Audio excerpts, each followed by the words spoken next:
दोस्तों, आज शुरू करते हैं लाइनों से। अतिशय रगड़ करे जो कोई, अनल प्रगट चंदन से होए। अर्थात चंदन की लकड़ी को बार बार अगर रगड़ा जाए तो उससे अग्नि पैदा हो जाती है। कहने का अर्थ यह है कि हम किसी कार्य में यदि सफल होना चाहते हैं तो हमें परिश्रम करना चाहिए। और परिश्रम अर्थात मेहनत का कोई काट नहीं है। मेहनत के द्वारा हम सफलता प्राप्त कर सकते हैं। भले ही हम बार बार असफल हों, लेकिन यदि हम मेहनत करते रहें तो एक ना एक दिन हमको सफलता जरूर मिलेगी। जैसे करत करत अभ्यास ते जड़मत होत सुजान, रसरी यावत जात ते सिल पर परत निशान।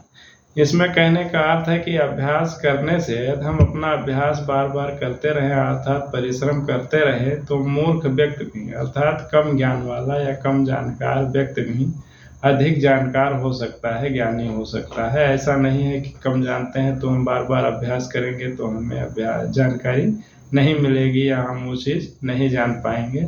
इसमें कि किसी भी आजकल देखा जाता है कि बच्चे एक बार प्रयास करते हैं, दोबारा प्रयास करना छोड़ देते हैं या अवसाद में चले जाते हैं, तनावग्रस्त हो जाते हैं, जिससे वो गलत कदम उठा लेते हैं। तो ऐसा नहीं करना चाहिए। हमें अभ्यास एक बार असफलता मिल गई कोई बात नहीं, दोबारा हमें प्रयास करना चाहिए। तो उसी बारे में कहा गया है कि करत करत अभ्यास ते जड़मत होत सुजान, और रसरी आवत जात पे सिर पर निशान। कुएं पर देखा गया होगा कि कुएं के जो जगत होती है, ईंट लगी होती है।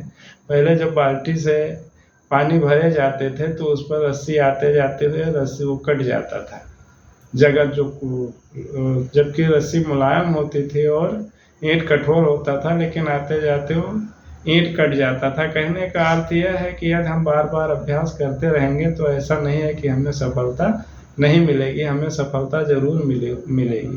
जैसे हम लोगों ने बचपन में एक कविता पढ़ा था, उसका भी भावार्थ यही है और आप लोग समझ भी जाएंगे कि तेज धूप से कौवा प्यासा, पानी की थी कहीं ना आशा, एक घड़े में थोड़ा पानी देख हुई उसको हैरानी, कुछ सोचा तब लाया कंकड़ लगा डालने एक एक कण, ज्यों ज्यों कंकड़ पड़ता जाता त्यों तो पानी ऊपर चढ़ता जाता, ऊपर तक पानी चढ़ाया, पानी पीकर प्यास बुझाया, मेहनत का फल उसने पाया। तो इससे यही अर्थ निकलता है कि यदि हम परिश्रम करेंगे, किसी कार्य में हम सफलता चाहते हैं तो हमें परिश्रम करना पड़ेगा। और परिश्रम करने पर हम किसी के उसमें नहीं रह सकते हैं, किसी पर निर्भर भी नहीं रह सकते। और परिश्रम और प्रतिभा एक ऐसी चीज़ है जो किसी की गुलाम नहीं होती है। यदि हमारे पास प्रतिभा है तो हम किसी के गुलाम नहीं रह सकते। ये नहीं कि हमारे पास प्रतिभा है तो हमारा कोई चुरा लेगा, ऐसा नहीं है।